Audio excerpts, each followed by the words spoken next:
Okay, hello everyone. This is a physics project working session, which will be at least a little bit about physics. So we actually have two topics due to various kinds of scheduling confusions. Two big complex topics in the world that have got smooshed together, although they are related. One is metamathematics and the theory of metamathematics, and the other is what I'm calling observer theory. Observer theory has to do with you're going to be sampling a tree or a graph or a causal graph or a branch or a multi-way graph.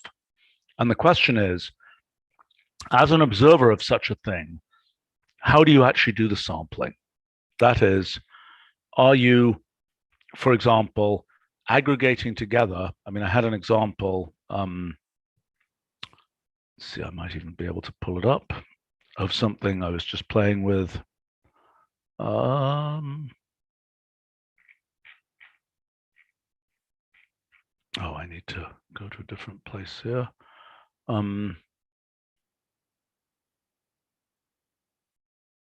Yeah, this was just an example. This is it's just these growth aggregation systems, but this is an example of where you're just adding one square to this growing cluster, and you make a multi-way graph from that. And the question is, if you start sampling, let's say you were just doing things probabilistically, you might say, this is the number of ways to get to a particular element in the branch hill graph. And if we're just trying to sample what is the statistical average shape of the cluster, we would be taking some kind of, we'd be taking some kind of sampling where our observer is just looking at the superposition of all of those different configurations weighted with these weightings. But an observer might do different things, and an observer of a sampler of a tree, for example, can have many different sequences in which they both sample and aggregate things. Does that make sense to people? Yes. Okay. So imagine even a much simpler case. Imagine that you're just sampling a grid. Okay, so we have our grid, and we just have, well, we could even have a grid graph of, let's say we have a 30 by 30 grid graph. And we're asking the question, let me just see. And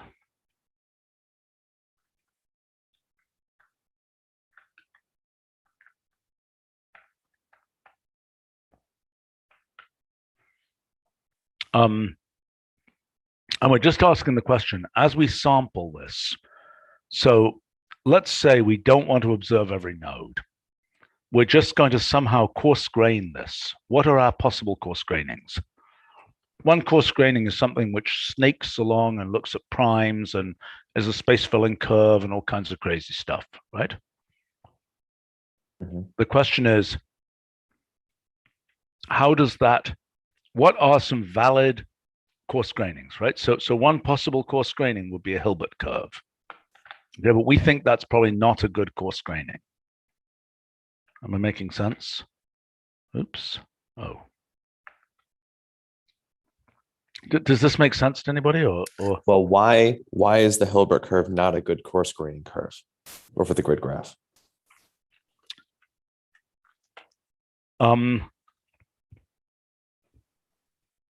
Well, because we imagine that the typical observer is somehow locally aggregating elements. Okay, they're aggregating elements. Elements have certain relations, and they're aggregating those elements. They're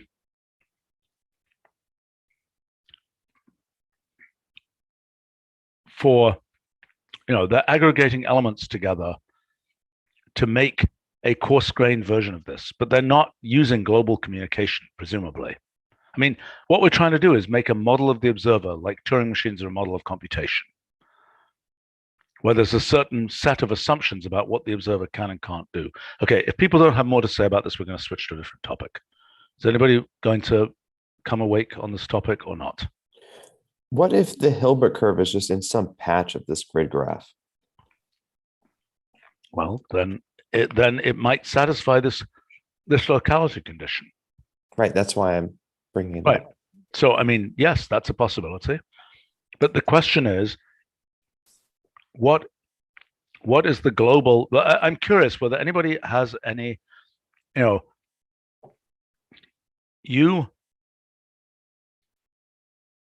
want to have, I mean, in some sense, you could do vertex covering on this graph, and that will be one thing. But you don't really want to do that. You don't want to do exact vertex covering. You want to do some kind of approximate aggregation on the graph. You're trying to turn this graph into, I don't know if it's the right model, but Turing machines have this model where there's a single tape and the head is walking up and down the tape. It's possible that substitution systems are a closer type of thing where it's kind of going back up the tree to aggregate things is a better model for what one wants an observer to be able to do. So for these kind of things, wouldn't the standard coarse graining procedure be what is often done in statistical mechanics, where you might first express this graph in terms of its adjacency matrix and then coarse grain it into block matrices, where you decide that, well, neighboring blocks aggregate to some mean value or something. That block matrix method is often used for statistical models. Why wouldn't you just try that? Well, let's try it. There's our matrix. What would you like to do with it? Well, so let's say that you want to aggregate this into blocks of 100 or 200, whatever. Then you treat this, you want to make a block matrix out of this. If it's 100, then it would be like a 9 by 9 matrix. And each block would then be just the sum of all the entries. I understand. That's similar to the substitution system idea, because what you're saying there is take this, and what I want to do is I want to partition this, right, into blocks of size. What were you picking? You were picking size, I don't know, 100 or something, right? Yeah, for example. Right. So we want to partition that, and then for each of those, we want to map mean onto each of those things at level 2, correct? Mm-hmm. So now what we want is we want to say, why is that giving me this object with those dimensions?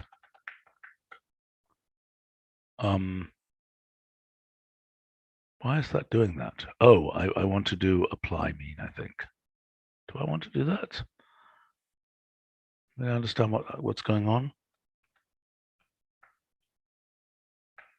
Did anybody understand what this was doing?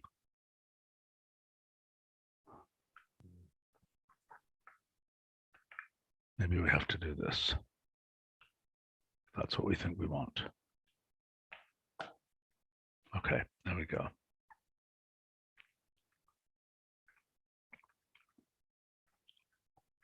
Okay, so this is going to unremarkably, I think this is going to do this. Okay. So, I mean, this is an example where we know the geometry, right? Because it's not self-evident that we know the geometry here. Yeah. In many statistical mechanics situations, we do know the geometry. Yeah, but let's assume you know the distances and things like that.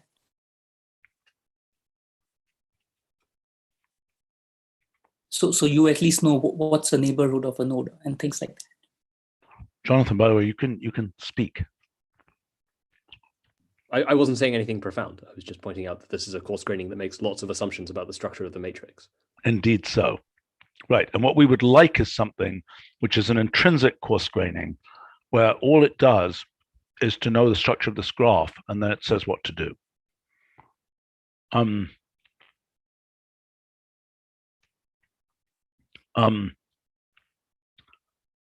So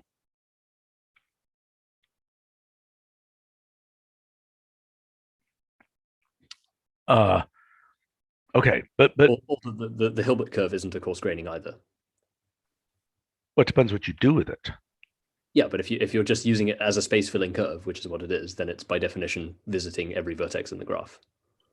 I know, but the coarse graining could be simply take the mean of every element.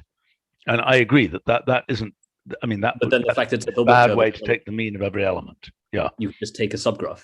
The Hilbert curve doesn't add anything to what you're saying. No, I mean, what I should have said is this. What I should have said is, what I'm going to do is I'm going to break the Hilbert curve into 10 pieces, and I'm going to sample. Let's do an example here, where let's say I have a random array of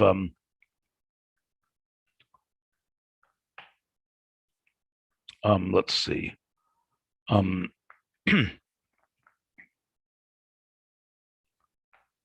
Okay, so I have my random array.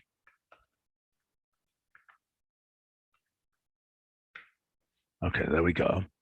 Now, one possible sampling I could do is the Xerxes style sampling, right? Where what I'm doing is I'm extracting from this a smaller number of degrees of freedom. I mean, the number of intrinsic degrees of freedom here is the dimensions of our array, okay, which is otherwise known as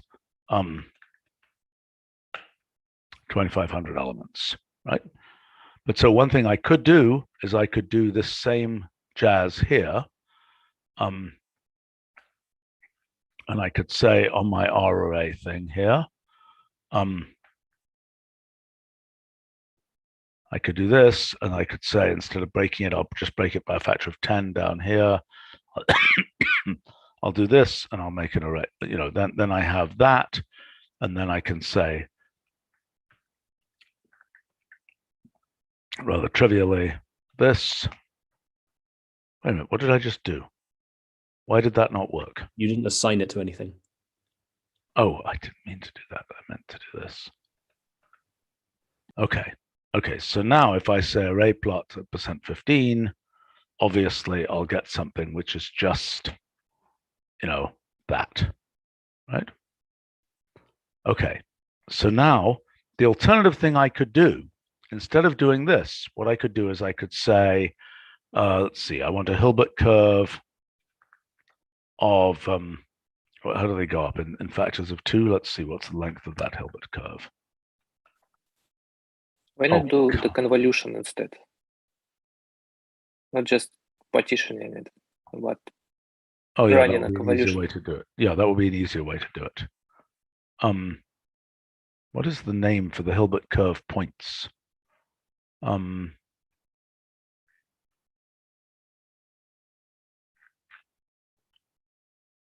a minute, why? Isn't there another thing that was, well, okay, whatever. So if I take,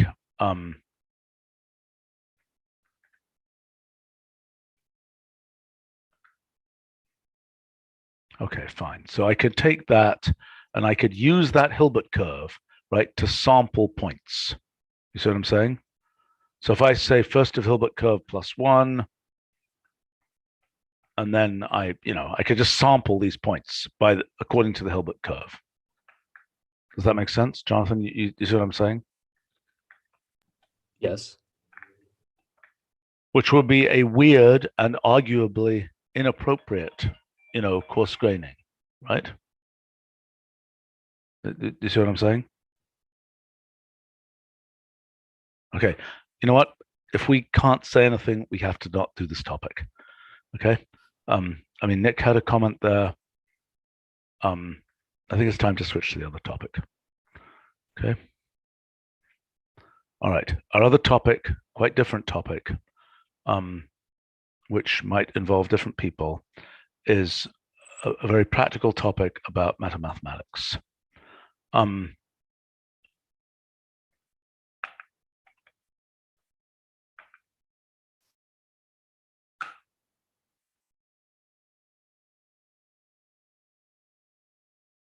And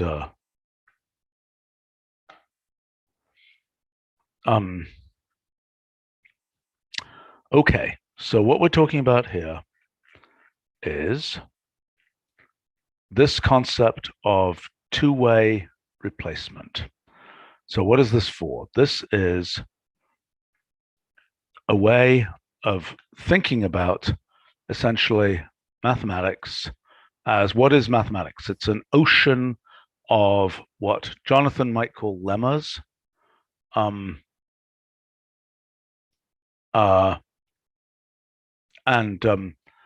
we're doing is we're saying we have certain rules. We have a bucket of, let's take the example here. Did you have this example here of what's a good example here? Nick, what's a good example? Running it, like nesting it. No, I'm trying to show why one cares about this. So okay, so here are some group axioms in this form, right? Okay, so now we can start group theory in this form. So let's see how we build up other theorems of group theory. How do we build up a new theorem of group theory this way? Nick? Okay, Nick. Yeah, just There are examples. There are examples. Like you can just like two-way multi-replace graph list and give it this list of two-way patterns Okay. and see what happens. Two-way, multi-way graph list. Okay. So now let's give it those patterns. And by the way, it looks like there are a bunch of functions that are going to be needed here, like this axiomatic theory to two-way pattern thing is going to be needed. And I don't know, Jonathan, why did we use formal variables rather than pattern variables in axiomatic theory? Because they're quantified. Because we have explicit quantifiers. So the way that the whole theorem proof architecture works is that things that are universally quantified are converted into patterns. Everything else is treated as a constant. Converted into patterns explicitly or implicitly? No, via paramodulation, which is the standard procedure for doing that. Yeah, I understand. But I mean, but you're saying translate not into Wolfram language patterns, but just into conceptual patterns, right? No, it's Wolfram language patterns. The paramodulation really? framework does that conversion. Oh, okay. I didn't know that.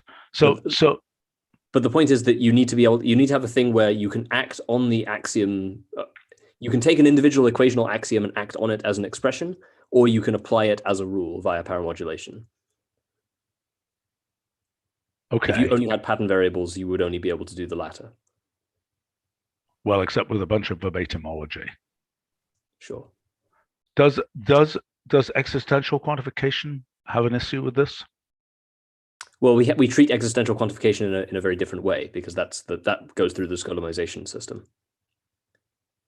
So we eliminate existential quantifiers by introducing Skolem variables. Okay, so wait a minute. So your basic claim is in find equational proof, internally quantified, for all quantified variables are converted to patterns. Is that right? Right. And tell me how does okay. Go ahead. I just wanted to ask Jonathan, is it easy to expose this functionality? Which functionality? Like all this conversion and Skolemization and such. Yeah, I mean, there are a bunch of internal functions we could in principle break out. But which do what, roughly? Well, which do things like, for instance, paramodulate, which is quite useful. I've at various stages considered introducing that as a function repository function because we needed it for multi-way operator system. But okay, well, that's an interesting thing. So let's look at that. I mean, is there a little piece of code that you could find, Jonathan? You could just post right now where we could play with paramodulation directly? I can see if I can dig it out. Give me a minute. Okay. Okay, so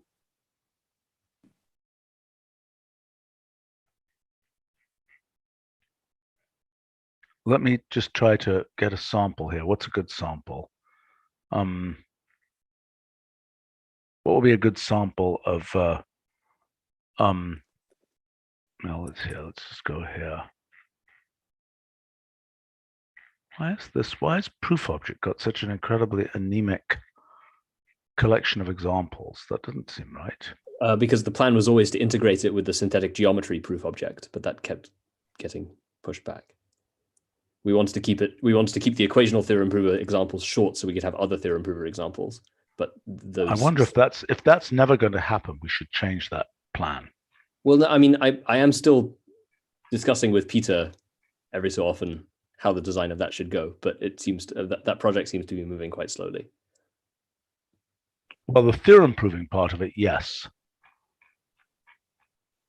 The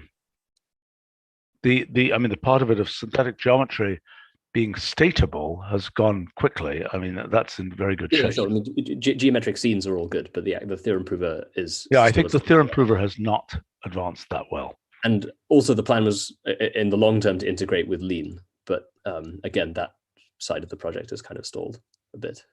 Yeah, I mean, I think those guys were doing something, but I think it depends on the Lean people to do it. I mean, it's not something that is, and also I think, our understanding of, okay, where are we going here? What come on, I got to be able to pull up some example here of a theorem. Where's a good place to go to just get a generic, simple theorem, simple proof, so we can just look at the structure of the proof? Should I go to proof object or should I go somewhere else? Where are the examples?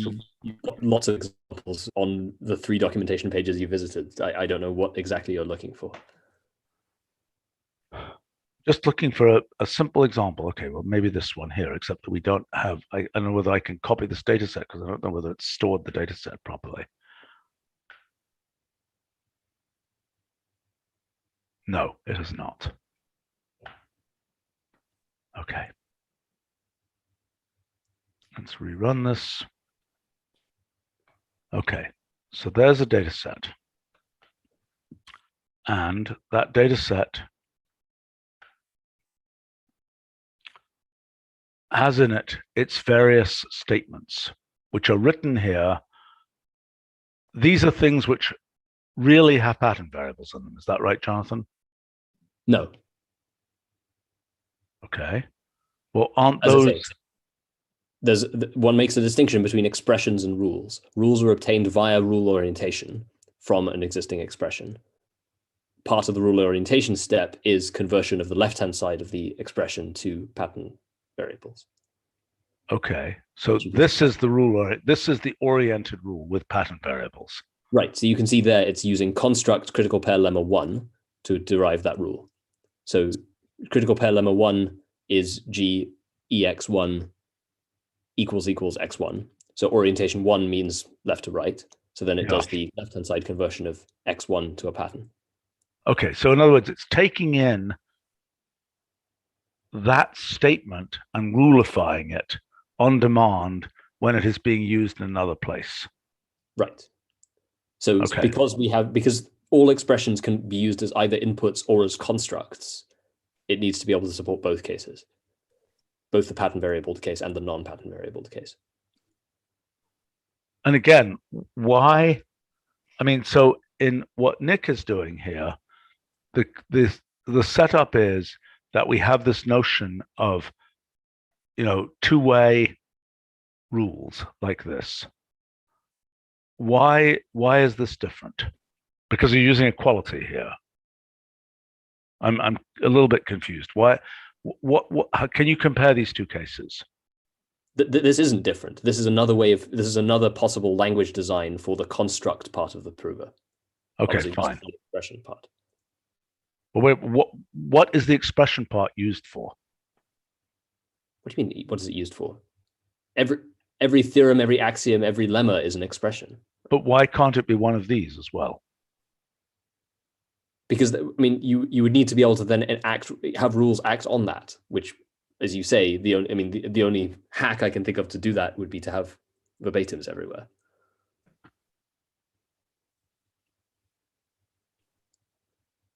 Okay.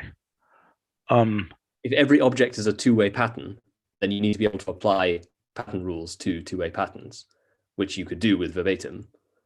But right. But this is what I mean. Okay, so this is indeed a piece of heavy lifting language design that we didn't do for theorem proving yet, right? To be able to introduce the concept of a two-way rule with patterns on both sides and to be able to manipulate that. That's Right. not a thing that we have yet. That's which is exactly why why we have the concept of orientation. Right. Right. I mean, Which is we why you discussed didn't use this it because we didn't decided have it. that we didn't design it. Right. I know. I remember we talked about some of this stuff and we decided we were not ready to do this. So the question is, okay, so this is, okay, so orientation is the thing that is saying that given an explicit statement, it is rulifying it in a certain orientation, correct? Yep. That makes perfect sense. Sounds like a fine thing to do. Okay. I basically have the same notion. When you apply this two-way pattern to an expression or to another two-way pattern, it tries all four combination of orientations. Yes. And you get this information. Yes. Right. But the theorem prover is only, it knows which one was the path that worked.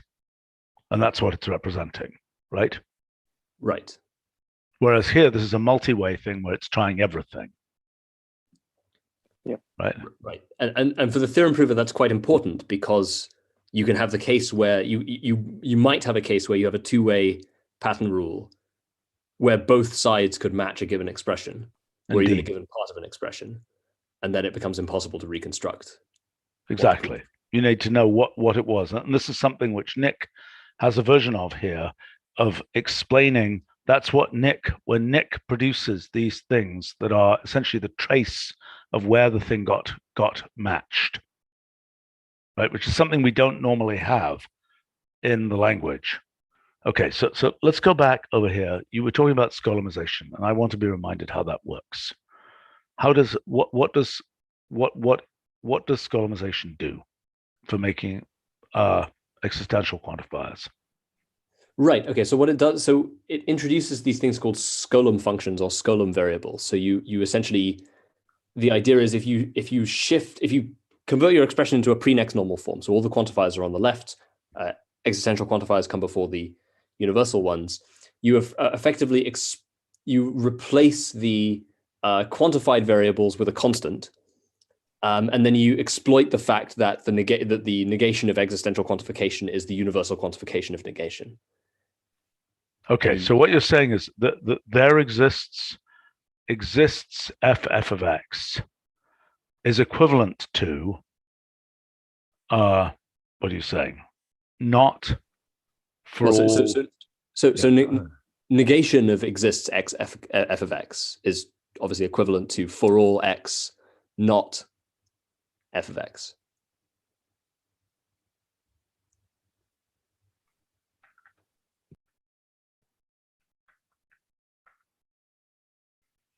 Okay, do we actually know that equality? Does that equality, it probably requires all kinds of law of excluded methodology and things like that, right? Well, if you put it into the theorem prover, it can prove it for you. Well, it seems to work automatically. What the heck is it doing? Why does it do that? Okay, but the for all, what is it doing here?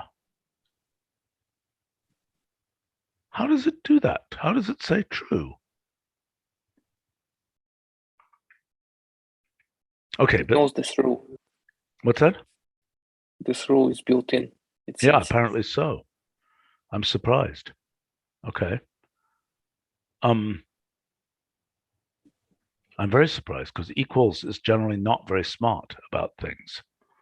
Surprising that rule is built in. It's not the equals, it's just not exist always evaluates to the for all. Oh, there it is. Yeah, sorry, I didn't see that properly. Yeah, okay. All right. Okay. Now, anyway, go ahead. Applied this procedure to get this pre-next normal form where all the existential quantifiers, where the only existential quantifiers that haven't been reduced to universal quantifiers are on the left. And then you introduce these Skolem variables, which are effectively exploiting the second order logic equivalence that produces a new formula that's equisatisfiable with the original. Okay. Can we see an example of that happening? I mean, if I try and do a proof If you prove anything that involves existential quantifiers that can't be eliminated by a quantifier elimination, you'll see Skolem variables. Can we try one? Yep. What There would are be a an bunch of example? there are examples in fine equational proof documentation.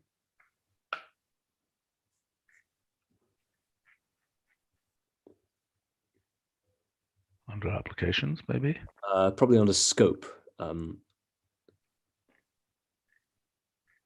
we go. Yeah. This one here? There's there exists an X such that X is mortal proof. Yeah, right. Okay, so let's look at that one. Okay, so let's look at the, anyway, I guess the proof data set of this.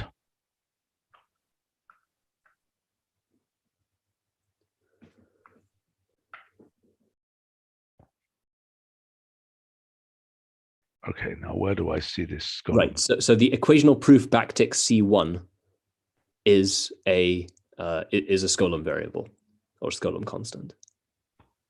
Wow. Okay. I'm sure we looked at these before. That's not the most beautiful and elegant thing I could imagine. So we're introducing Skolem constants. Yeah. So the rule is that essentially if you have an existential quantifier and it's quantifying over some variable X, as long as that quantifier is no longer in the scope of a universal quantifier, which you can always make it so that it's not by doing this quantifier elimination process, then you can replace exists X, such that f of X with just f of C for some constant C. Okay, hold on. You're saying exists f of X. That can be replaced by just what? F of C. I see. Is replaced by and as F of long C as for some C. Sorry? Yeah, for some C, which is what you're introducing here. Right. And so as long as you're not in the scope of a universal quantifier when you do that, that's a valid procedure. And as I say, it's Skolemization is quite a violent process in logic. So it's not guaranteed to preserve equivalence, but it is guaranteed to preserve equisatisfiability. But you're saying in this case here, you're introducing, it's like a constant of integration type thing or something. Sure. Is it going to be used? Oh my God, what's this? What is Those that? Intermediate Skolem constants. Oh my gosh. There's Skolem constants running around all over the place. Okay. So, and those are being created as a way to knit these pieces together. Is that right? You're just saying there exists a thing, so let's name it C1 or whatever. And now we can go and prove things in terms of C1. But then in the end, what? Is the C1? I'm very confused. In the end, you're trying to get to true. So all the C1s have to cancel out. Is that a true statement? In some sense of the word cancel out, yes. What you're trying to do is prove that the formula with including C's is satisfiable. And if it's satisfiable with the Skolem constants, then you know that the pre-Skolemized version of the formula was also satisfiable.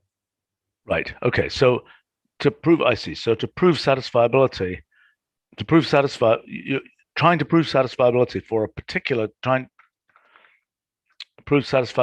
particular C, for a symbolic C, is the same thing as saying there exists a C. Right. Exactly.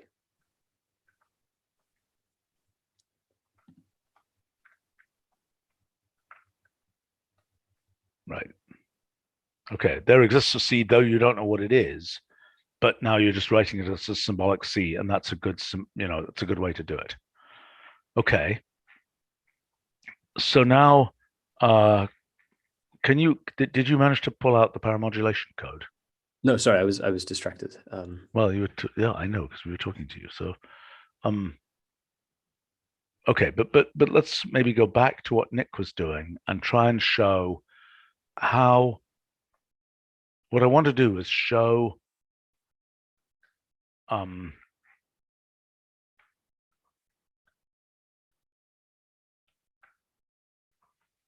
given this, I want to show how that puffs out into actual theorems of, so here, if I say two-way, replace list, now what do I do here? Do I have to give it a number of steps or what? You can, but I think the default is already 1. If you want just 1 step. It's a graph. So can I get, I can do vertex lists to find out the vertices here. Is that the right way to do it? Okay, so I just say vertex list. Okay, so these are new theorems of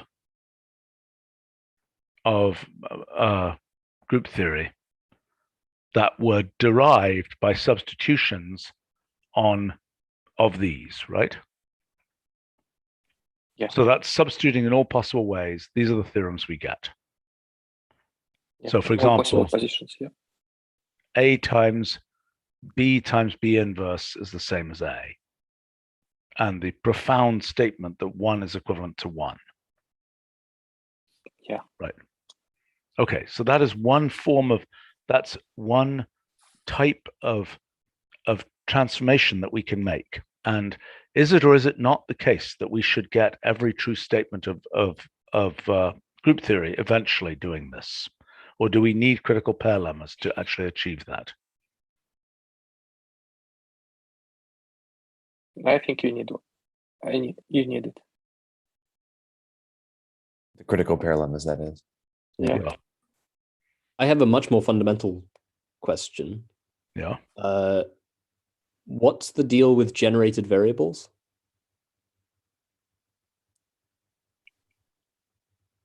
What do you mean? Why aren't there generated generated variables? That's a So I have an axiom like the inverse axiom, right? So A compose A inverse goes to 1 or goes to the identity.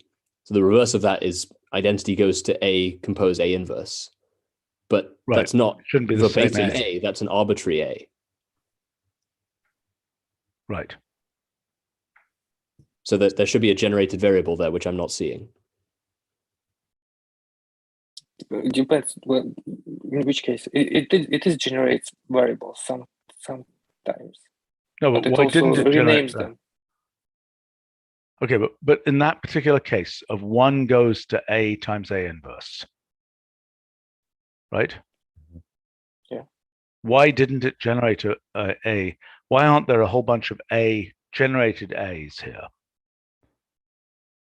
Because if I there may as well be.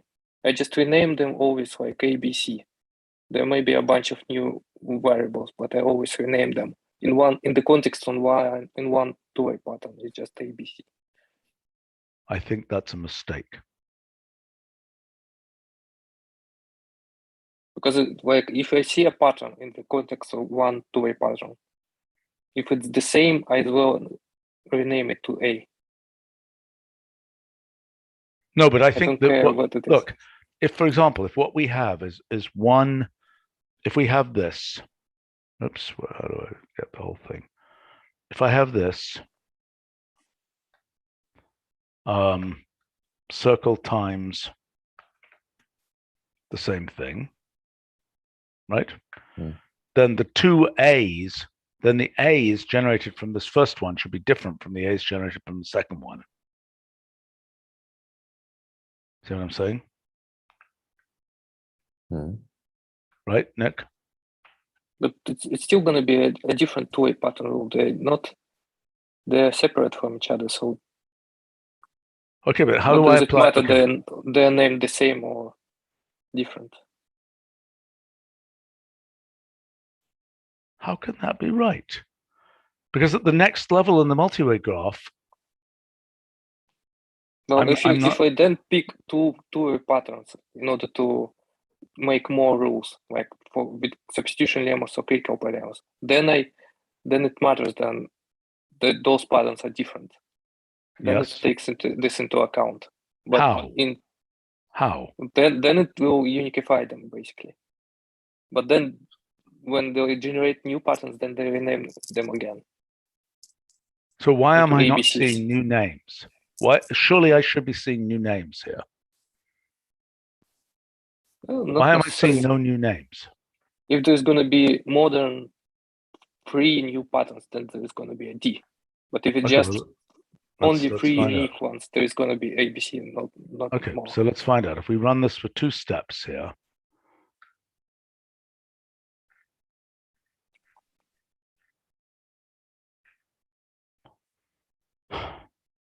Yeah, that's you may okay, want to let's take a restrict it. simpler case. Let's take a simpler case. Oh, great.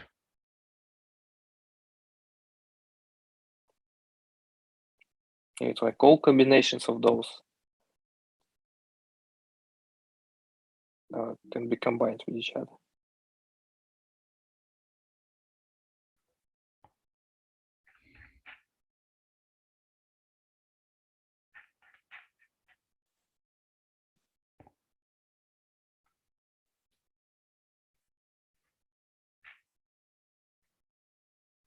Okay, I want to take just this 2-way pattern here, okay? Because I think I'll understand a little bit better. So this thing here, I want to take just that thing, say that, there, say 1 step, okay? Let's do up to 2 steps there. Okay. So now let's do vertex list of all of these. There's B. I see. That's the answer, Jonathan. Yep, I understood when Nick said it.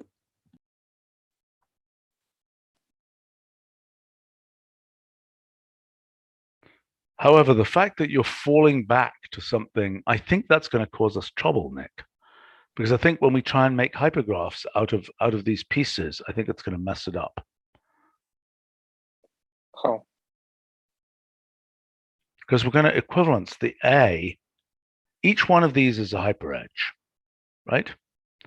But why do we say that this atom is the same as this atom here? It's not the right thing. It's not how equivalence would work. I think it's like both way matching. If they match each other, then they're equivalent. No, I know, but if we simply want to draw for this thing here, each one of these 2-way rules is a hyperedge. Okay, and then we're asking, for example, what we expect. The question is, when are the A's the same A? The circle times is the same circle times here as it is here, but those A's are different A's. Do you see what I'm saying? They are different here, maybe. It's like that doesn't matter. Like it only matters when they interact with each other. It doesn't matter how I name them. Well, it does matter if you're trying to doesn't- draw. Look, if you're trying to draw the structure of space, so to speak, it matters a lot. I think the space variables don't matter in space. Only It matters between 2 hyperedges. It matters a lot whether an element of one hyperedge is the same as an element of another hyperedge, because that's what knits the hyperedges together.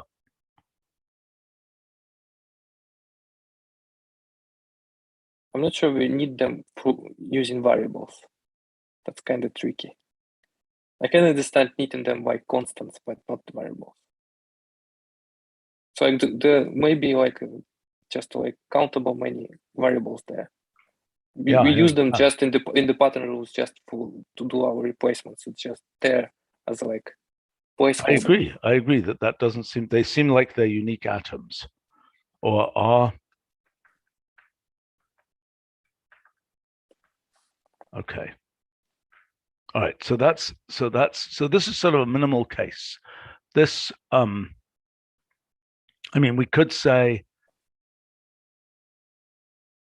let's see, why am I not seeing double negation here? I don't even understand how this replacement is done. So if you replace 1 by this, I'm confused about how this replacement is done. So in this case, for example, what does the replacement succeed in doing? Probably it replaced 1 with this like circle, A circle inverse A, and just rename those.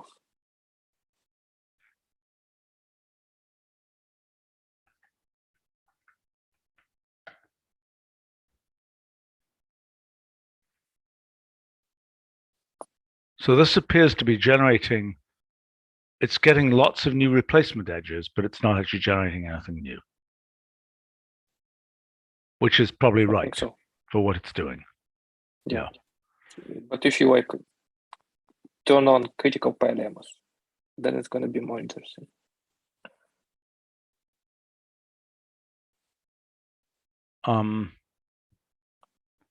There's just an option, critical pair lemmas. I right know, or I true. know, I know, I know, I know, I know. Okay, well, maybe I'll try this case here.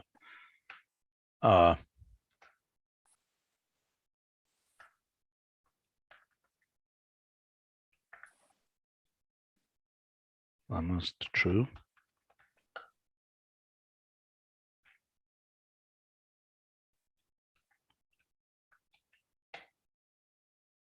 Okay, what is this doing? What is it doing? It Go tries ahead. to generate critical pair lemmas. It's a different rule generation, basically, in this case. So the first rule generation was just pattern variables, right? It's just you're replacing, you're saying, I take, I'm still a little confused about what this is doing. So to get to, for example, let's go back over here, right?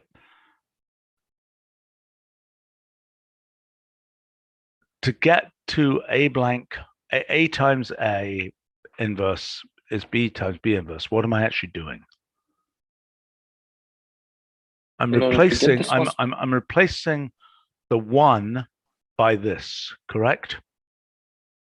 Yeah.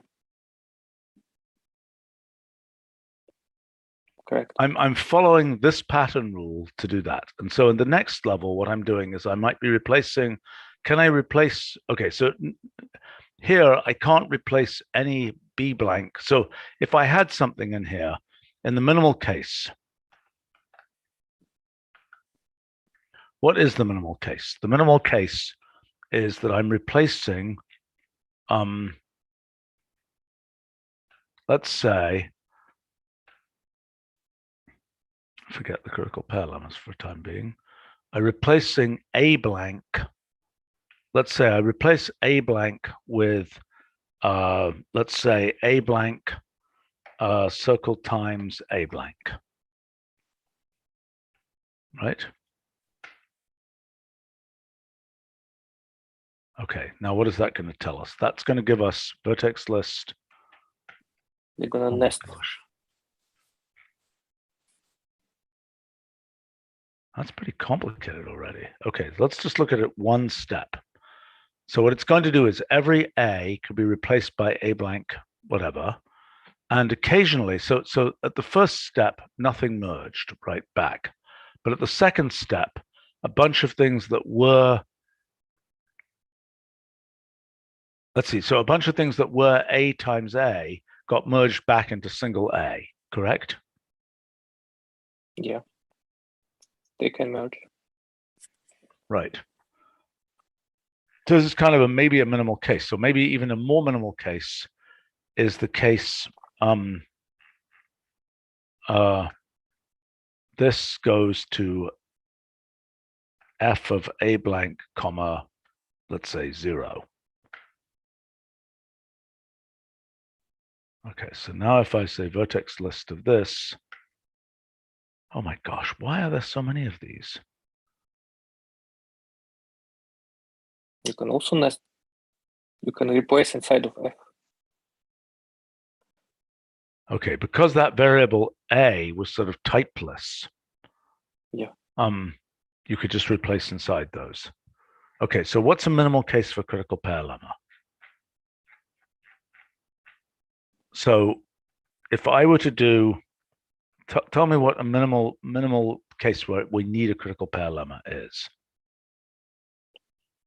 So try an example. I think I have like find first example where I turn it. Okay, actually, this is sort of the Turn it minimal on. case. Maybe this is the minimal case you already gave. I didn't understand it very well.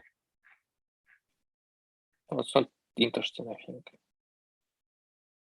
I think it's not. Well, I mean, it does something, right? It's going to nest deeper and deeper. It's going to say that F, that basically it's going to describe some kind of idempotence of F.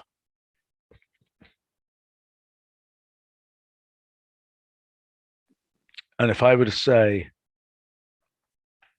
two-way multi-replace,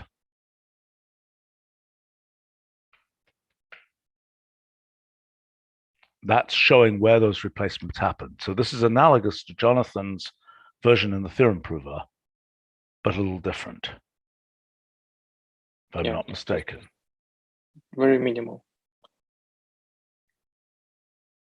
Right. Just It's the just indices saying, of rules, orientation, position, and a bunch of other stuff. right, which is directly equivalent to what Jonathan has, I believe. It's identical. Yep. Functionally. Okay. So now, what does a critical pair lemma look like in these cases? So A you can just critical- try it. But Okay, for the output what? would be very similar. But For it two-way also will have multi-replace or for this one here? for this one here. Yeah. And you can even turn off the substitution lemmas, so that there are only critical pair lemmas. Critical pair lemmas to true, substitution lemmas to false. Is that right? Yeah.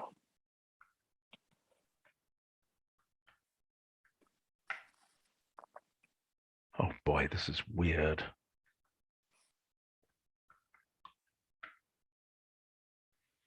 Okay, I don't understand this. F of A. Okay, remind me what a critical pair lemma is going to do. It's going to take, if I've got, let's say, X, two-way rule Y, right? Now, Okay. what does You the have to critical pair have two lemma do? rules. You have to have two rules, right? So Okay, so let's say it's X that. not two-way rules, just a regular rules. Okay, Like so with the what left if I have hand X side, goes to Y, Y goes to X? Is Yeah? it like variables or patterns? It's like I'm or saying these are just constants? rules. These are just left-hand sides and right-hand sides. I'm not saying how they match. Just saying those are rules. Those are the left and right-hand side expressions in rules. Am I making sense? Could be A blank. Okay. X could be A blank. Y could be F of A blank. Okay, I'm just Right. trying to get you to explain to me how the critical pair lemma works. Well, I have a function. You can just try it on this and see whether it produces something. Okay, so what is Just give it two rules. It just accepts two rules like this. Okay, so what's the name of the function? Critical pair lemmas with the lowercase c.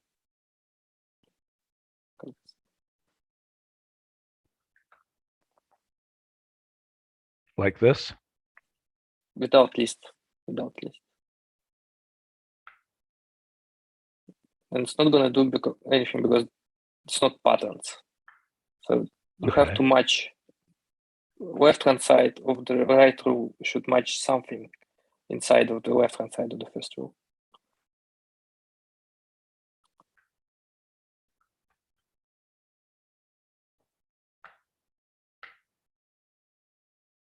I don't understand. I just don't understand this at all. Make a left-hand side of the first rule more complicated.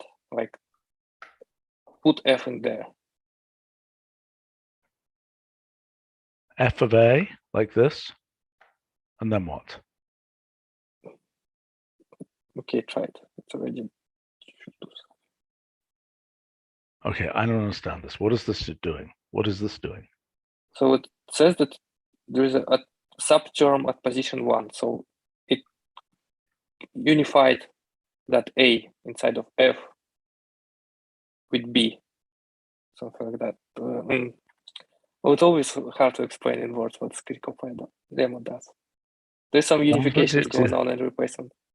Maybe Jonathan can do it. Jonathan, can you explain? Yeah, but I'm just going to give the standard explanation because I think it's the best one. Okay, give the standard explanation. I mean, it just means that that essentially the rule wraps around in two places on the left-hand side.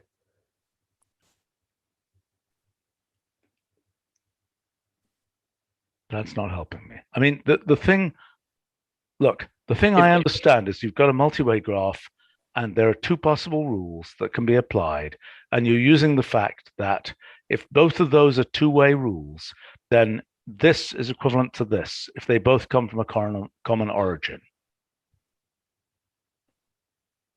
Right? I mean, is that what we're talking about, or is it something different that we're talking about? One goes to 2, one goes to 3. The fact that they are equivalent is a consequence of the fact that they have a common origin, of course. Okay, but so if I understand it, the critical pair lemma is telling us that if I label these,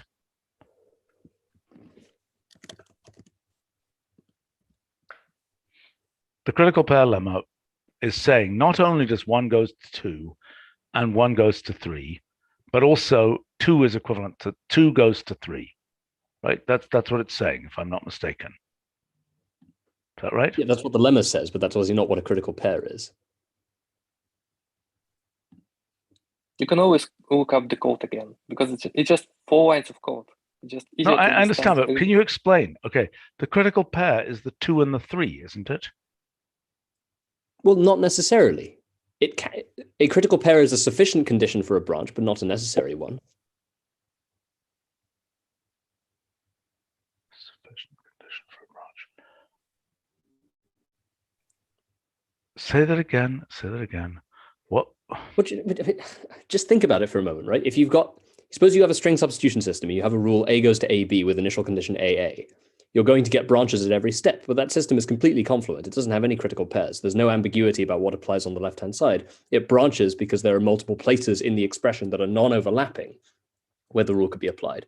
So the existence of a critical pair is only ever a sufficient condition, not a necessary one for a branch. Okay, let's look at a case where we can see the thing. What's the minimal case where we can see the thing overlap all the time?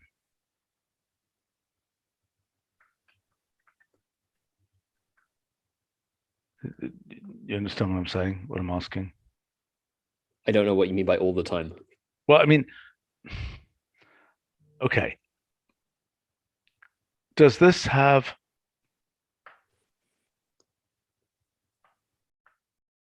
This is not going to have interest in critical pair lemmas, correct? Because it's trivially...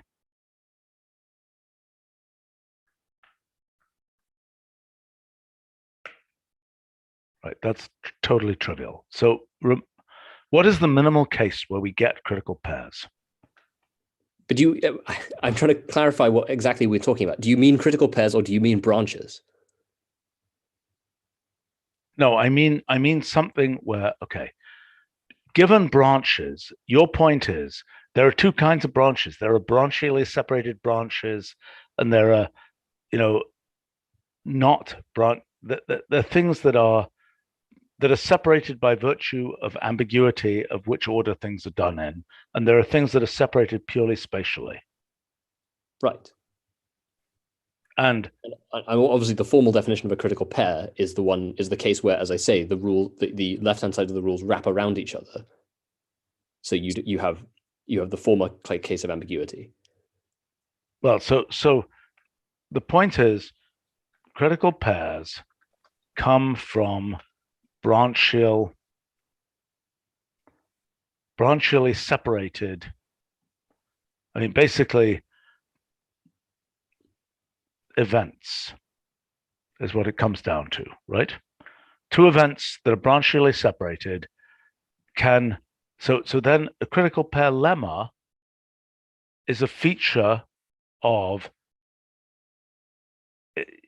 you can either say you're just going to combine those states. Just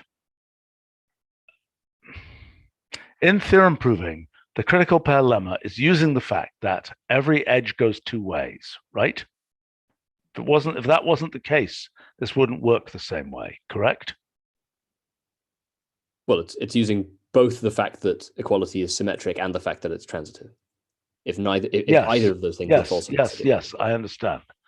But so I'm trying to understand what is the minimal case here where I'm very confused. Maybe you guys can help me. I mean, this case, right? We're using the fact this is transitivity of equality, right? In this case, we're using the fact if 2 equals 1 and 1 equals 3, then 2 equals 3, right? Yes, that's the lemma that we're introducing is the 2 equals 3 lemma, correct? Didn't I just say that? I'm confused. Well, you did, but then you told me something different. So I'm now, as I'm understanding it, if the whole point, okay, so let's look at how that is related to this form here, right? So what we're saying is something is equivalent to something else. We're saying, like, this is the 1 equals 2 here. This is the 1 equals 3 here, right? So we could deduce from these two things, we want to unify this by bringing together, you know, some piece of this. These we can, okay. So another way to say this, the critical pair lemma is knitting together two-way rules. Now, the thing that's confusing is that the other case, the substitution lemma case, is also, substitution lemma takes two-way rules and returns one two-way rule, correct? Yeah. Yes? Okay. Critical pair the same. Does the same thing. It does it in a slightly different way. Now, if you look at paramodulation, for example, is it doing something in a yet different way? Or is it equivalent to one of these? Or is it something having nothing to do with either of these? Jonathan? I'm confused by the question. Okay. Look, okay, types of events, okay? One type of event is a substitution lemma. Okay, the substitution lemma has the signature of a two-way rule plus a two-way rule goes to a single two-way rule, correct? Right? That's what a substitution lemma does. Do we agree? Yeah, if you pick the position, yeah. But if there are multiple positions, then there might be multiple. Okay. Two-way rules. Okay, but each individual piece, no, what are you talking about? Wait a minute. No, each individual element of the multi-way graph looks like this. Is that not correct? Each individual event looks like this. Each event just does this, correct? Right. Okay, that's why it says types of events. It just does this. It could be the case that with two-way rules, there are 3 events that can occur with those left-hand sides, right? Yeah. Okay. So the critical pair lemma has the same signature, correct? Yeah.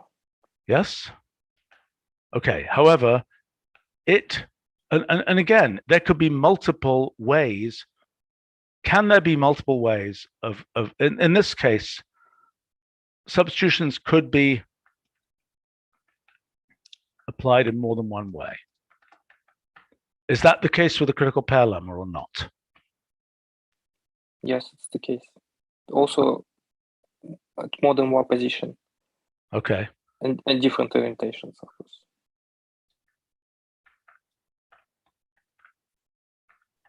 Okay. All right. Okay. So fine. So now what I'm asking is, should paramodulation be in this list, or is it a different kind of thing? That's my question for Jonathan. Paramodulation, in the definition of event that I at least am aware of, paramodulation doesn't generate events. Okay, what does it do? It mods out by equality when dealing with constructs.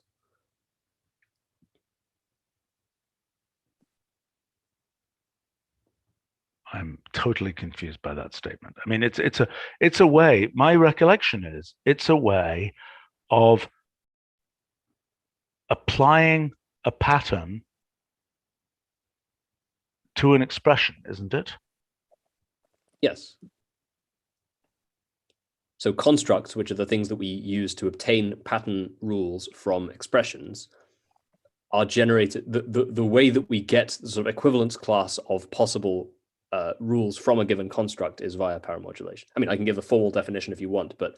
No, do you have code? Do you have something that actually does it?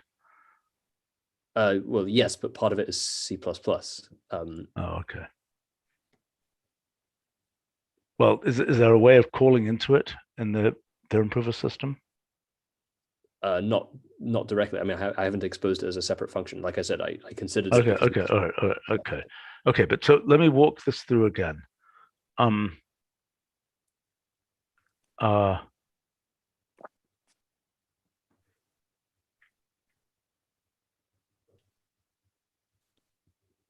mean, this whole conversation is so much more confused as a consequence of the fact that we're not distinguishing between expressions and constructs. Like in the substitution lemma case, one of the two-way rules is being treated as an expression and one of them is being treated as a construct. In the critical pair lemma case, they're both being treated as constructs. I realize that. Yeah, I realize that. The subtlety. I'm trying to see if we can remove that distinction for purposes of making a simpler, bulk metamathematics. Maybe we can't. I don't know. I mean, at some level, there's, we've got many different kinds of things which have, distinct human interpretations, variables, constants, operators, et cetera, et cetera, et cetera. If we have that many different kinds of things, our minimal model is going to be very complicated. I'm trying to avoid that. That's my reason for pushing to remove those ideas. And, in the end, like, for example, constants, we don't really need. We could just have zero argument functions. And in the end, the expression/constructs that we're dealing with are represented as trees. But the thing that we still have left over is the trees have, they have labeled nodes. Am I making sense? Yeah, ordered children. They also have that, but they also have, they're labeled, the node is labeled with a plus sign or a circle times sign or something like that, right? Those things we're treating as essentially constants in the system. Yeah. Mm-hmm. Okay, so the thing,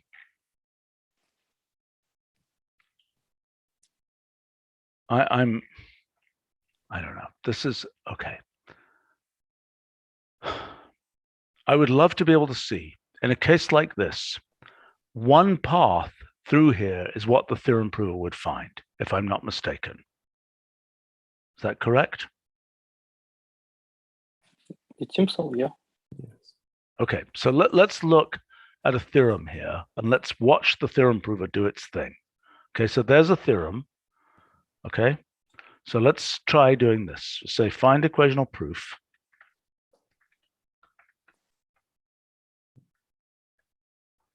of the theorem f of a of a of a of a blah blah blah blah blah equals f of a, with the axiom that a is f of a, or x is f of x. Is this correct? I don't have to put do I have to put the for all there explicitly, Jonathan? Of course. Otherwise, it won't know if it's a constant or not. Okay. And strictly, if you want to match the theorem that you proved above, there should be a universal quantifier around the A as well, because that's a pattern A. Yeah.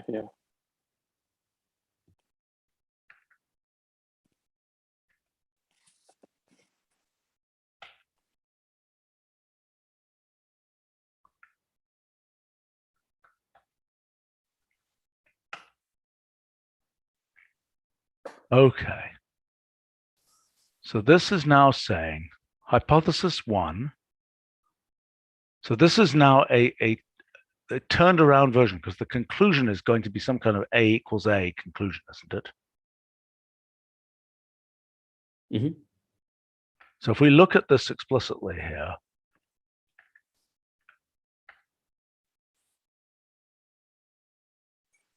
so what did it actually do? Slightly. So what I'm looking for is, presumably in this thing here, there is a path that corresponds to that theorem, correct? That corresponds to this picture here. I think you will have to like add to the action your hypothesis and then look for identity in this graph. Then it would correspond. Well, to the then it's same exactly stuff. the same, but the alternative would be that graph should show me a path from the hypothesis. So at each step,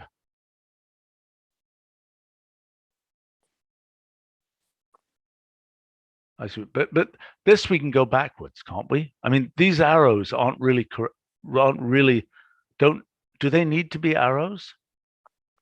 No, I see. The two things are coming in here. All right, let's try adding the hypothesis.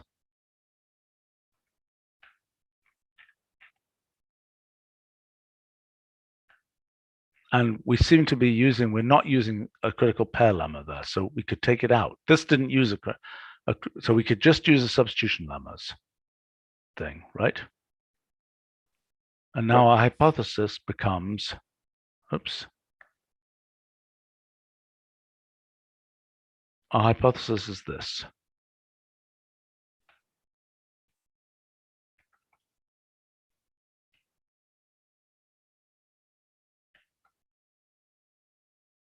What happened here? Equals. Ah. Equals to your rule. Okay, so now if I say vertex list here, I see there's an A equals A there, which is am I And it should be like it should be a path to this identity from your hypothesis.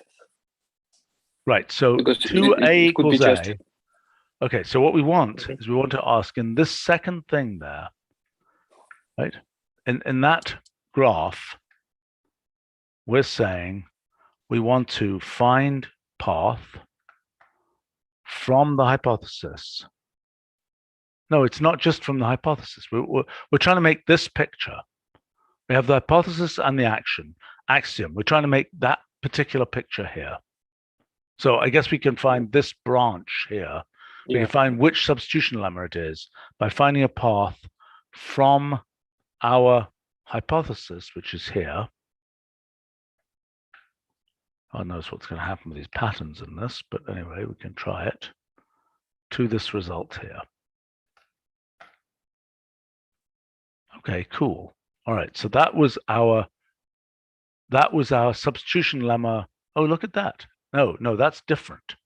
That's f of A equals f of A. It's a question of whether you apply it to the innermost f or the innermost but one f. Right, but so there should be a path. If we draw the path, so if we say in this thing here, if we say highlight graph of that, and then we say path graph of, well, we're going to do this. But now we're going to do the version that we got here, which is f of A equals A. Let me do it the exact way around that one was. F of A equals A. And now I think I want to do I want to do a directed edges to true? Oh, come on. Why didn't that work? Is it because there's some crazy? No, why didn't that work? Did you understand what I just did? Yeah. Why didn't that work? Well, it doesn't highlight, because it should at least highlight the vertex, right? So Yeah. maybe you like need a subgraph or something. It's highlighting fails. I don't know why the highlighting is failing, but let's just see whether this works.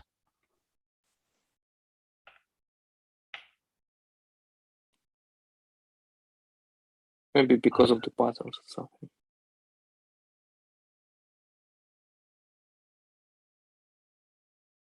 We should report this as a bug. Anybody here who could do that? Well, I can do that, but I'll have to exactly figure out what's going on. Yeah, I mean, maybe it's the patterns, maybe it's, okay, so let's just say path graph of this. Okay, let's just say,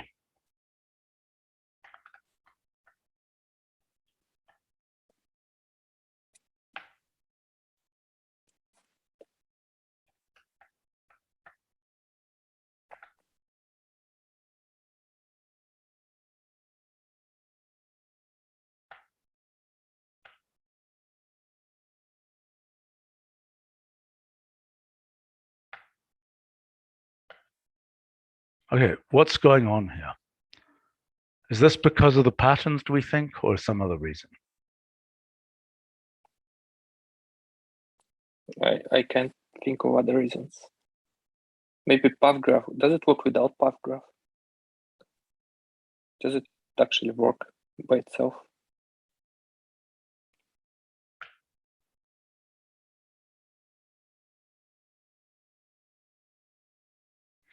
Okay, how do we get rid of Highlighted the pattern something. variables? How do we go through? Oh, wait a minute, it did something here, but it was completely the wrong thing.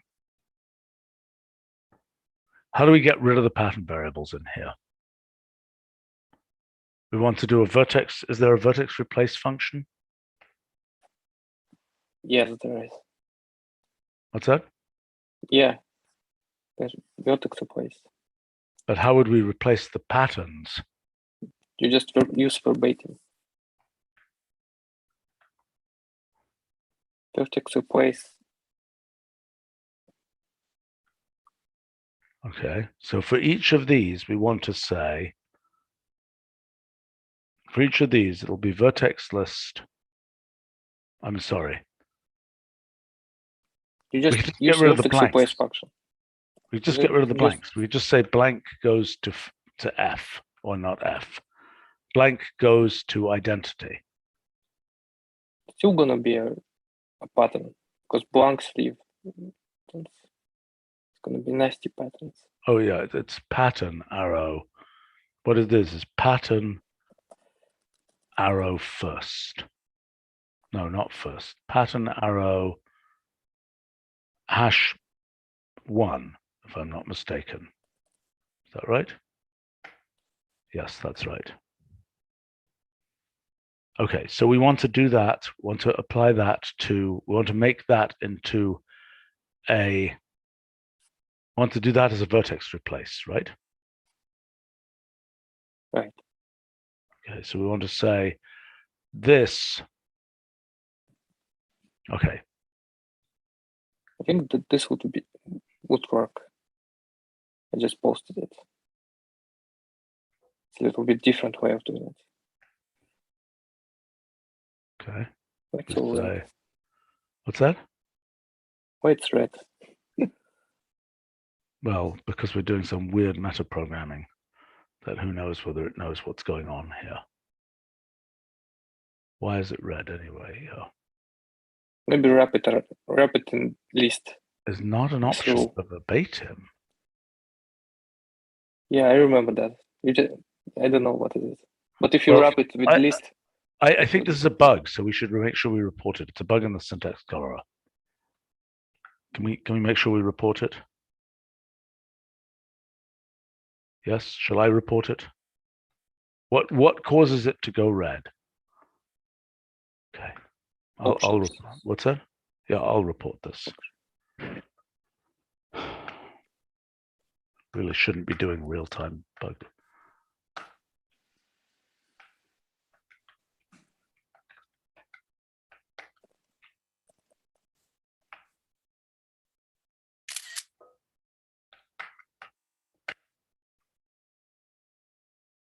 Okay, you're saying if I put this in a list, it might not do that.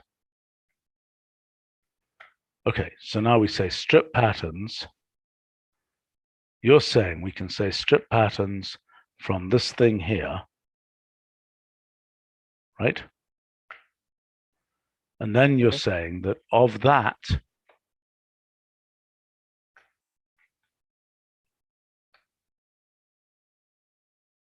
we can then say highlight graph of strip patterns of this. And then we say path graph of this.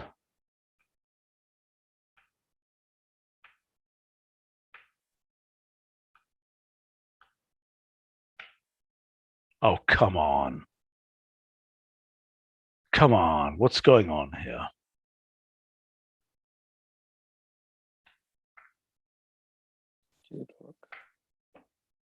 I still got the, it didn't work. It didn't work. Strip patterns didn't work. Oh, right, because it's like it's just replacing just the patterns, not everything. You have to like replace it again. You have to put replace into replace vertex replace all. Yes. What? More complicated. This here requires that it say basically that every vertex X goes to, delayed goes to X / dot this, right? Yes, right. X, not A. Replace all of them. There. Yeah.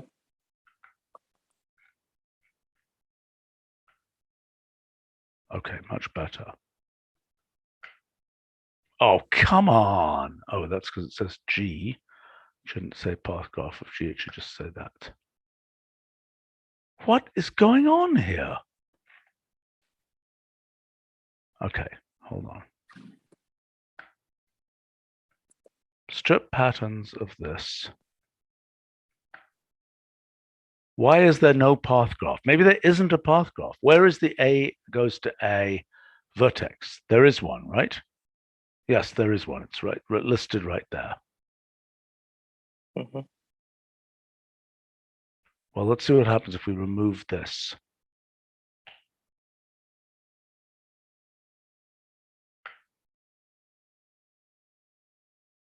What the heck is that about? Well, maybe there is no. Oh, I know the problem. I know the problem. It's thinking these two-way rules are edges. Really? I suspect so, yeah. What's that? So you should report this bug because there's a bug in the, we just didn't consider the case where the name of a vertex is a two-way edge. You see what I'm saying? Yeah. So in addition to this, we need another correction, which is we need to say two-way rule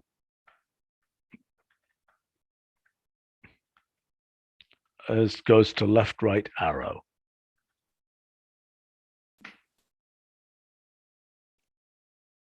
Or just equals. For that.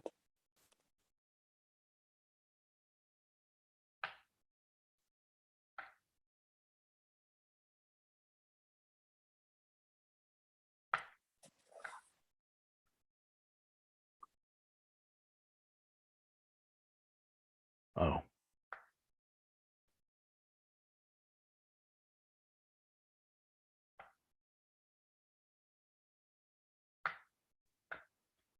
Okay, so now we say strip patterns of this.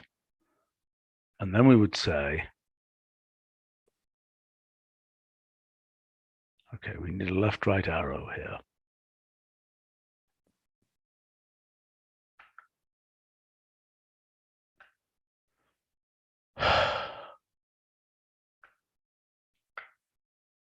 There we go.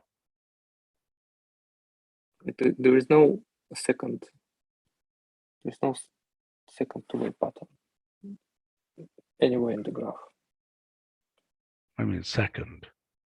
Well, the second one of your three two-way rules. There is no second one. I know, I can see that. I can see that. It's this Yeah. and then this, but that one is missing. So if we do this, then we should see f of a equals a, but where is it?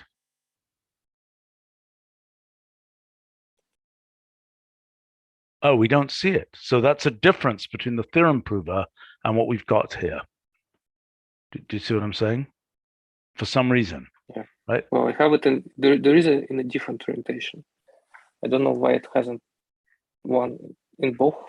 Okay, well, so let's understand that, because what we've got here is, so the basic point here is this does not contain the f of a two-way rule A from find equational proof, right? Why not?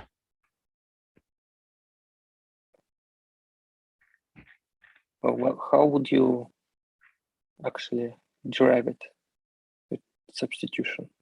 I don't know, but Jonathan derived it. So he has a substitution lemma which gives this result. So maybe we should see its proof.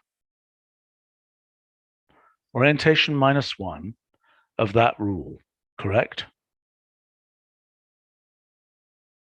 Okay. Right? Okay, so orientation -1 of that rule at position 1. What does position 1 mean? Well, where you do the replacement. Okay, but position 1 on what? On hypothesis 1. Hypothesis 1 is this whole thing here, right? Yeah. I am totally confused. Jonathan, can you help us? I don't understand the problem. The input is hypothesis 1, f of a equals f of a. Triple Position F 1, A, yeah, okay. f of a. You apply construct. Sorry. So what was equal to what? Sorry, what is substitution 1? Substitution 1 is this f of x go. Oh, I see. This is the rule. Oh, I get it. I finally. That's the rule derived from construct 1 in orientation right to left. Okay, So that is now being applied at position 1 inside what? Inside hypothesis 1, which means the left-hand side. Which means that whole thing there. Yes. So what that's succeeding in doing is stripping one f from that whole thing. Right? This f of x blank. That's why I said about half an hour ago, the difference is whether you apply it to the innermost f or the innermost but 1 or the outermost f. Okay, fine. Okay. So this is, which you're not, yeah, you are saying that here, right? Because you apply that. Okay, so this rule application is to position 1, not e.g. 1, 1, 1. In other words, to the outermost f, not the innermost, not e.g. the innermost, right?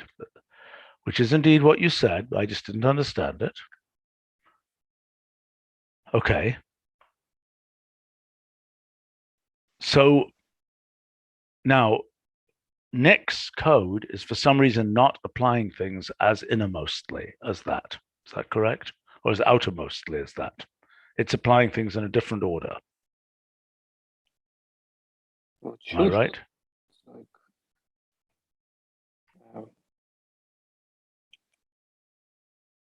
But again, what Nick's code should do is somewhere in the whole flowering of transformations should be exactly this picture, correct?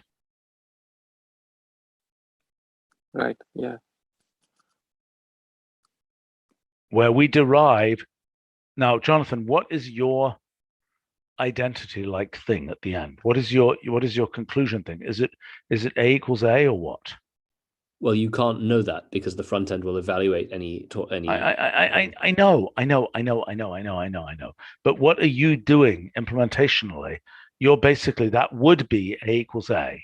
except it didn't print as that. Is that correct? No, I think it would be f of a equals f of a.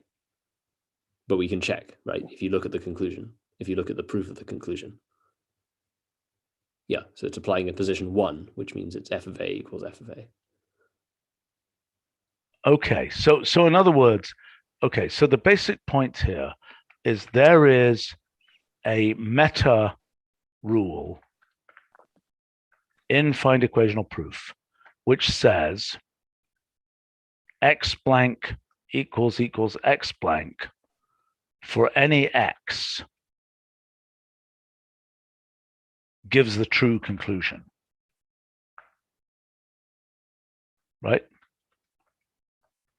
Well, So that's something that's not a meta rule. That's part of paramodulation. Okay. Like I said earlier, paramodulation is effectively how one mods out by all the axioms of an equivalence relation when dealing with either rules or with expressions. So and the equivalence relation in question here is the equality. Sorry? Is equality or something. Sorry, what's equality? The equivalence relation that you're talking about modding out by is the equality equivalence relation. Is that true? Well, we're in equational logic. There is only one equivalence relation. It's equality. Okay. But so operationally, the fact that equality is symmetric, is reflexive, is therefore part of that inference rule.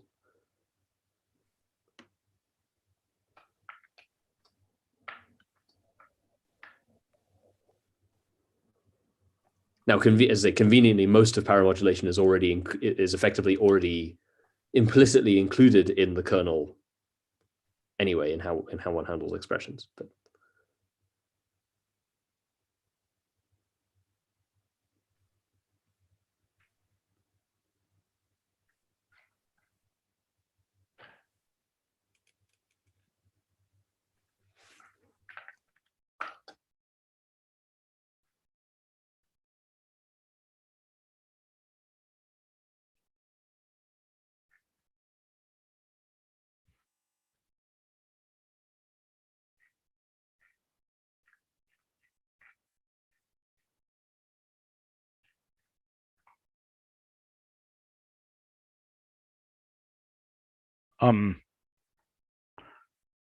okay, so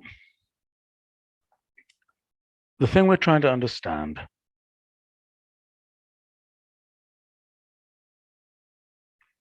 I was trying to understand. So it should be the case. Am I right that it should be the case that with next procedure, you should get, well, something, we don't know if it's A goes to A. It could be, you say it's in fact F of A goes to F of A. So let's take a look at whether we have F of A goes to F of A here.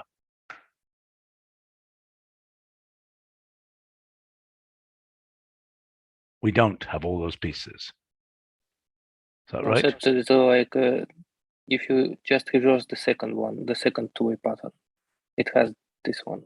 But why doesn't it have the reversed one? I'm not sure about. But you think it would eventually have the reversed one? And by the way, Maybe. Why isn't there a link from this to this? Would that need another step? Do you understand what I'm saying? Not really. Between what and what? Okay, let me show you. Okay, here. Okay, so let's say we go 2 steps here.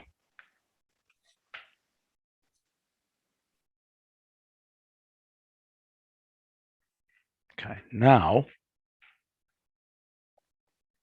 the question is whether in, where is it? This thing here.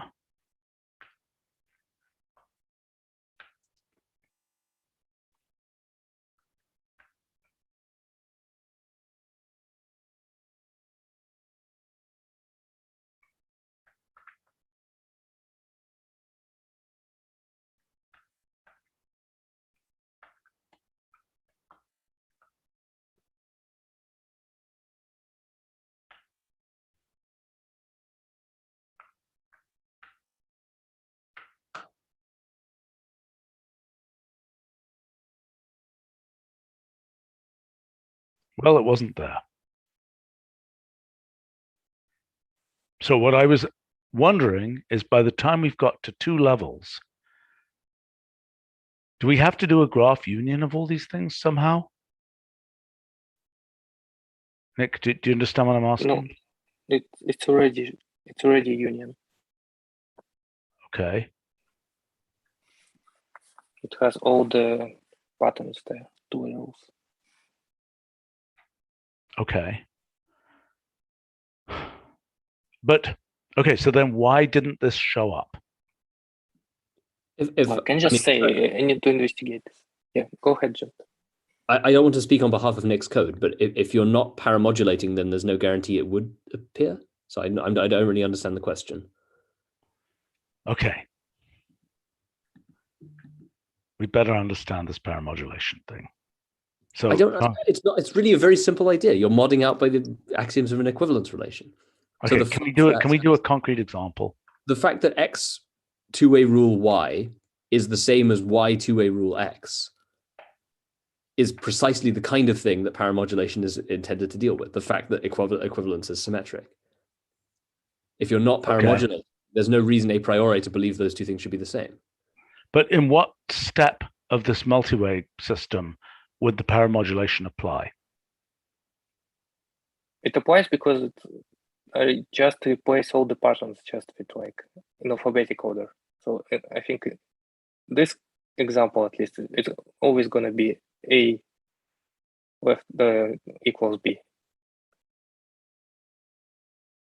So if you have X equals Y and Y equals X, it's going to be replaced with just A and B. So they're going to be just. Well, because you're renaming variables. Yeah. But is that the only? Okay, so I think the renaming of variables is probably a mistake. Okay, I think it's going to confuse things. But okay, so one thing, you know. Okay, so are you saying, Jonathan, that this is basically a form of canonicalization? Is that what's happening? Well, when it's applied to expressions, it's a form of canonicalization, yes. What else is it applied to? Constructs. Okay, so wait a minute. So this is, okay, so paramodulation is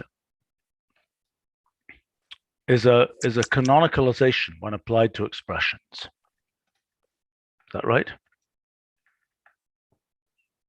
Which is to be compared with variable renaming. Yes? Sure. Okay, what else is it? What other things does it do? Well, other than variable renaming. What's that? It also takes constructs and mods out by the axioms of an equivalence relation.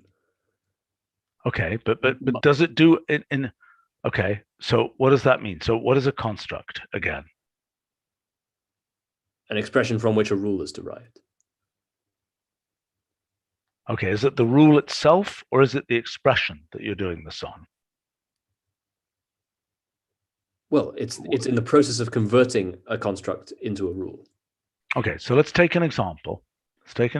Let's So say the fact that we have a choice of 2 orientations is a consequence of paramodulation. Okay, so let's say we have the construct f of x blank equals x blank, for example. Okay, then what does paramodulation say about this? What do you mean? I mean, well, it says that, okay, you can have 2 possible rules, one for each orientation, right? That's modding out by symmetry. Sorry, so again, if you it has 2 possible orientations. Yes, I get that. There are 2 rules you can get by modding out by symmetry. There are also implicitly there are 2 rules you can get out by modding out by reflexivity. F of x blank goes to f of x blank and x blank goes to x blank. There are also an unknown number of rules that can be obtained by modding out via modding out by transitivity, because they can be combined by other rules. They get combined with other rules. Okay, I'm beginning to get this. Okay, so one way to do this. So this is a way of kind of getting a jump on what would otherwise be something that you could get by explicitly following these steps. Right? You would eventually get there, would you not? Not necessarily.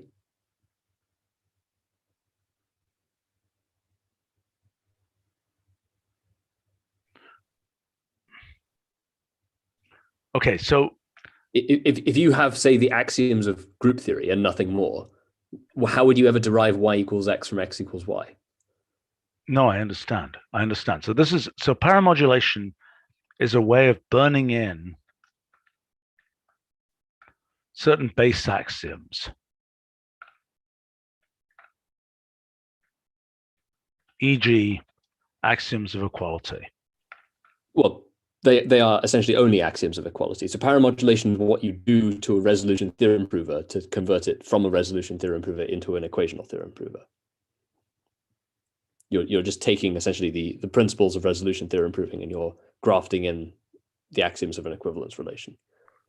Okay, but in principle, you could do this with things other than the axioms of equality. I mean, you could do an order relation axiom, for example, as well. Sure, but in that case, I don't think it's called. I don't think it's referred to as paramodulation. I don't know what it would be referred to as, but okay, all right. Specifically, axioms of equality. But so okay, so this is okay. I finally get it. Okay, so this is.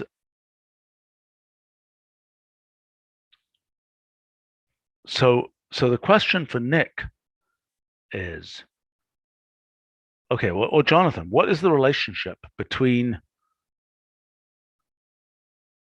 okay, I mean, this is sort of a meta logic of the two-way rule operator that you have to apply somewhere. Correct? I mean, in Nick's way of setting it up. yeah, exactly.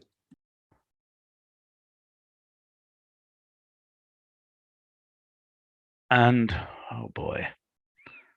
Now, you could also presumably give axioms for the two-way rule operator that would lead to the same result, couldn't you? I mean, they would themselves have to be one-way rules. Why? Why not two-way rules?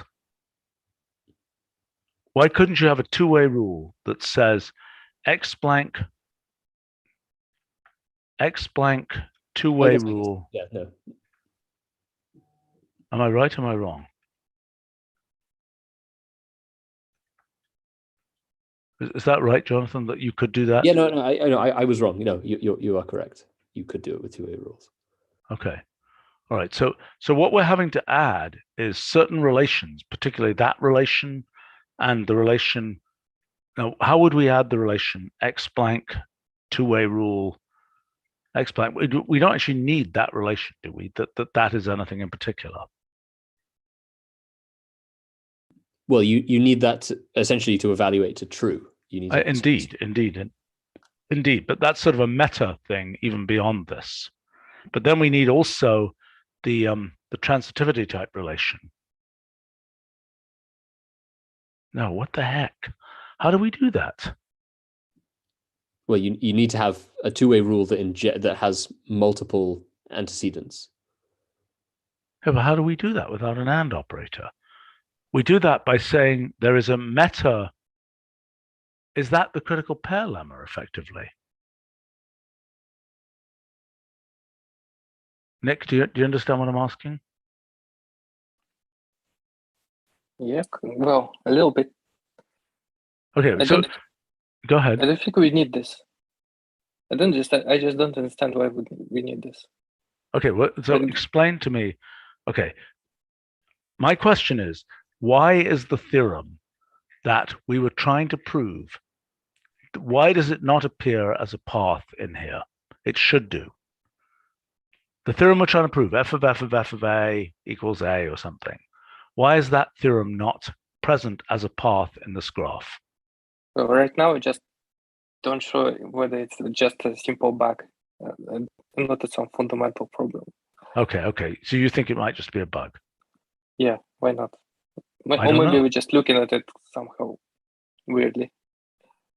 Right, but you think it is the case. I mean, does Jonathan think it's the case that purely applying these substitutions? Again, I'm now confused again about critical pair lemmas. And I think it's all tangled up with this whole meta-logic paramodulation thing, whether you actually need them or not. Because my recollection, it's been a long time, is that, isn't it the case that if you forget about cut elimination, all these kinds of things, can't you get everything with substitution in the end? Absolutely. Okay, so wait a minute. A critical pair lemma achieves what? It makes the problem decidable, if in cases where it can be made decidable. But substitution would also work. There is a path by substitution, correct? Sure. But I don't understand. You're saying, okay, are you saying if you take out critical pair stuff, okay, that there is still a path purely using substitution? Is that true? That's true. Okay. So, but critical pairs speed up the finding of the path. Adding critical pair lemmas. If you use DFS search of the proof tree, they don't just speed it up, they make it decidable in cases where it wouldn't be. Okay. I understand that. Okay. But if you were just presented with the whole proof graph, okay, that's a good explanation, right? If you were presented with the proof graph, you don't need the critical pair lemmas. If you had the whole proof graph and all you were doing was looking at, is there a path from here to there, then you don't need the critical pair lemmas. You do need them. Go ahead. What do you mean by need? The path is still present. There's no missing path. Well, there are obviously missing paths, but no, I understand. But if you can get from X to Y, the whole point is that the deductive closure of the rewriting system is the same pre and post critical pair completion. Yeah, that's what I thought. Which means that the reachability relation or the reflexive symmetric closure of the edge. Yes, that's what I thought. Right. In other words, that's what it means to preserve deductive closure. Yes, right. But so said another way, if you can get from X to Y, then you can get to X to Y from X to Y purely with substitutions. Even though if you construct the proof graph in some depth first way or something, you may never get there. But if you were presented with the whole proof graph and you're simply asked, electric circuit, you put probes in the two places, is there finite resistivity? The answer is there's finite resistivity, right? Yes, deductive closure is preserved by the action of adding critical pair. Right, but so therefore, in what Nick is doing, if it is the case, so it could be the case that you need to go a different number of steps in the particular foliation that Nick is using, with and without critical pair lemmas. It could easily be the case. But that you fundamentally need them, you don't. Right? Nick, do you understand? Yeah. Okay, so absent a bug in the code, which there may be, right? Right. We should see that in this particular case, what we should see is that this path that we found with the theorem prover, I mean, okay, another question. Why does any of this follow? You were just talking about critical pairs. That's completely irrelevant to this discussion. Yes, it is. Yes, it is. It's irrelevant to this discussion, but it's the same general question of, can we find the things that, okay, the paths in the theorem prover contain critical pair, not this particular one, but in general contain critical pair pieces. Those clearly are not present if we don't have critical pair lemmas. Nevertheless, a more stupid theorem prover that didn't include critical pairs would show the same paths. Right?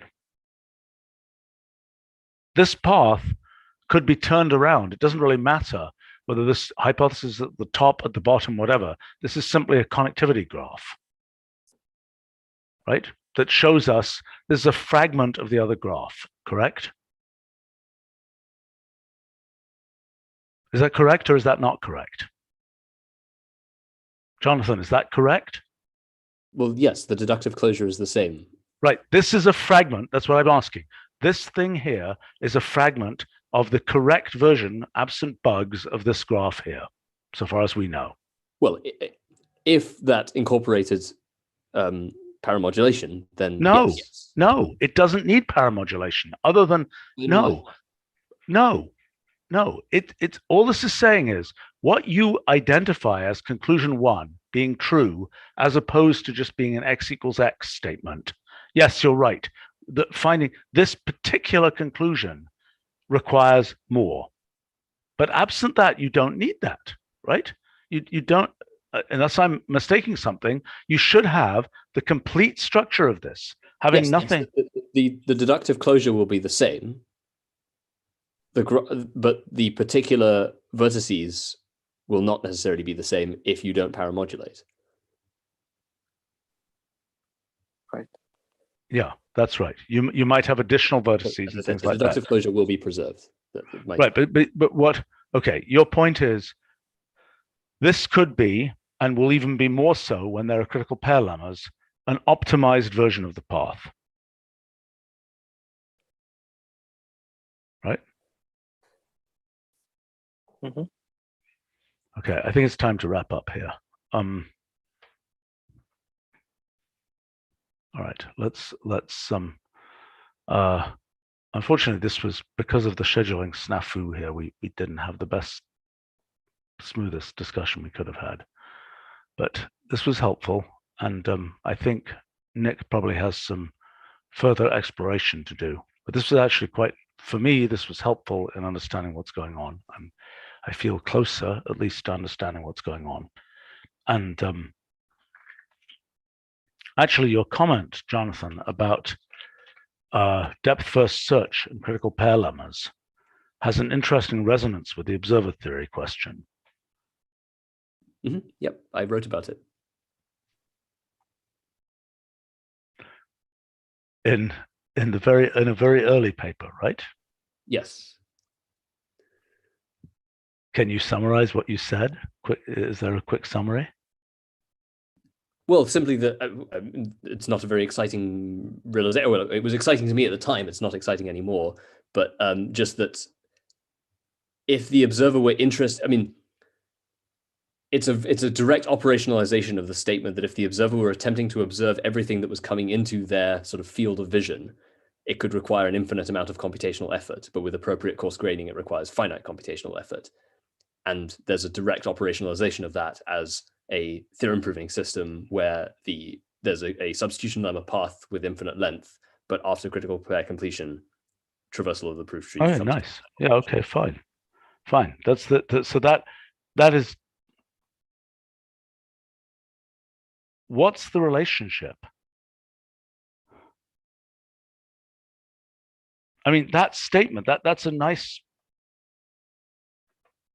understanding, but that means that in that previous discussion, given a multi-way graph. Right. I mean, this is why I stayed out of that discussion, because I have a very particular view about how observation works, which clearly doesn't accord with what we were talking about. Wait a minute. No, your interpretation of quantum mechanics, if I understand correctly, has to do with the observer effectively making critical pair completions. Right, and the explanation for why that has to be the case. What do you mean? Well, so I have a whole discussion there about how observer enacted measurement actually works, right? What you're doing is you're isolating a region of the multi-way state, and you're calling that the observer. And the observer is attempting to preserve a consistent identity. So they introduce the minimal set of completions needed to preserve that, to have coherence of that proportion of the state. But then if the observer is sufficiently large, and if they constitute a sufficiently statistically representative sample of the rest of the multi-way state, then they will force other things to get coarse-grained, particularly those that are spatially nearby. And that's effectively an operationalization of the measurement process. That's what distinguishes sort of realistic observer-induced coarse grainings from non-realistic ones. Well, the basic point being that if you coarse grain too much, you have to coarse grain everything. But not necessarily everything, but just a lot of stuff, and particularly stuff that's nearby in branch yield space. Yeah, I mean, the entanglement cone that you get. So your point is you have compressed a piece of the system, and then entanglement cones start up. And if your compression smooshed together two pieces of space, well, it's interesting. I mean, requires more thought. But the question in what you're describing is, if you were going to talk about coarse graining and statistical mechanics based on that, I don't think it's the branch yield graph then. I think it's a causal graph that you have to do the same type of thinking with.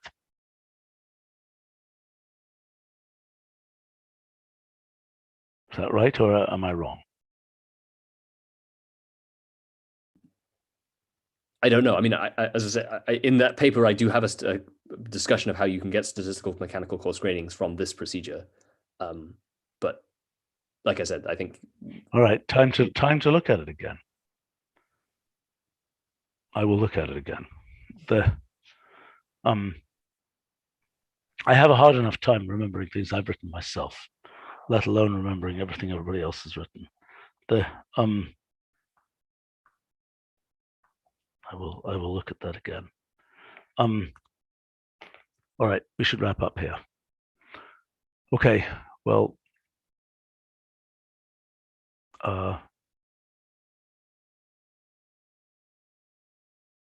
okay, thanks all.